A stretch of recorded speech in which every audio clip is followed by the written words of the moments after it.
થોડી જ વારમાં અર્જુન એ યુવાન મસાજ બોયને લઈને અંદર આવ્યો. મસાજ બોય કોમલને જોતાં જ તેની આંખોમાં એક અલગ જ ચમક આવી ગઈ.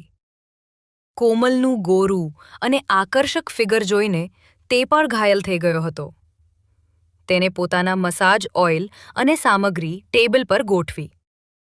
અર્જુને કોમલને કહ્યું, ભાભી, તમે રિલેક્સ થઈને મસાજ ટેબલ પર ઊંધા સૂઈ જા.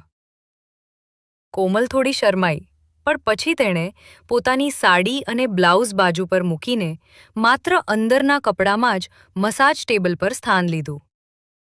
મસાજ બોયે તેના હાથમાં સુગંધિત તેલ લીધું અને કોમલની પરફેક્ટ પીઠ પર ધીમે ધીમે માલિશ કરવાનું શરૂ કર્યું. તેના સુવાળા હાથનો સ્પર્શ થતાં જ કોમલના શરીરમાંથી એક હળવી ધ્રુજારી પસાર થઈ ગઈ. હું કબાટના વન વે કાચ પાછળથી આ આખો દૃશ્ય જોઈ રહ્યો હતો.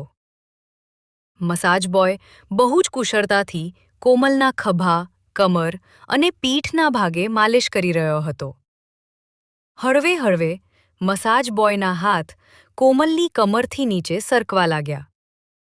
તેણે કોમલના પાછળના ભરાવદાર બમ્પર પર તેલ લગાવીને એવા વળાકો આપ્યા કે કોમલના મોંમાંથી સસ્પેન્સ ભર્યા સીસકારા નીકળવા લાગ્યા.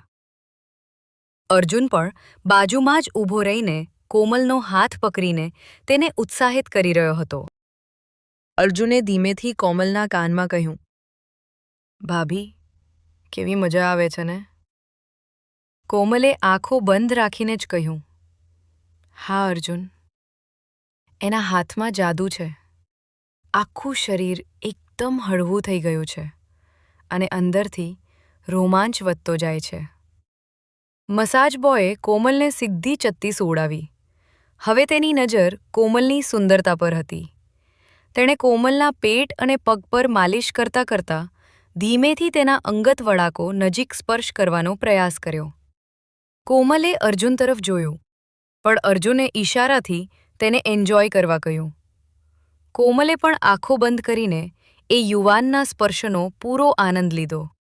મસાજ પૂરો થતા સુધીમાં તો કોમલની અંદર રોમાંચની આગ ચરમસીમાએ પહોંચી ગઈ હતી. મસાજ બોય પોતાનો સામાન પેક કરીને આભાર માનીને બહાર નીકળી ગયો. જેવો એ બહાર ગયો કે તરત જ કોમલે અર્જુનનો હાથ ખેંચીને તેને પોતાની નજીક ખેંચી લીધો. મસાજથી ગરમ થયેલા તેના શરીરે હવે માત્ર અર્જુનનો સાથ માંગ્યો. અર્જુને પણ મોકો છોડ્યા વગર કોમલને બાહોમાં ભરી લીધી અને બંને જણા બેડ પર એકબીજાના પ્રેમમાં પૂરેપૂરા ડૂબી ગયા. અર્જુને પોતાના પાવરફુલ હથિયારથી કોમલના દરેક વળાકને તૃપ્ત કરી દીધો અને આખી રૂમમાં તેમની મોજ મસ્તીની ધબધબાટી બોલી ગઈ. હું કાચ પાછળથી આ અદ્ભુત અને રોમાંચક દ્રશ્ય જોઈને મનોમન ફૂલ્યો ન સમાતો હતો. મારો પ્લાન 100% સફળ રહ્યો હતો. કોમલને એક નવો જ અનુભવ મળી ગયો હતો અને મને એક અવિસ્મરણીય રોમાંચક નજારો લાઈવ જોવા મળ્યો હતો.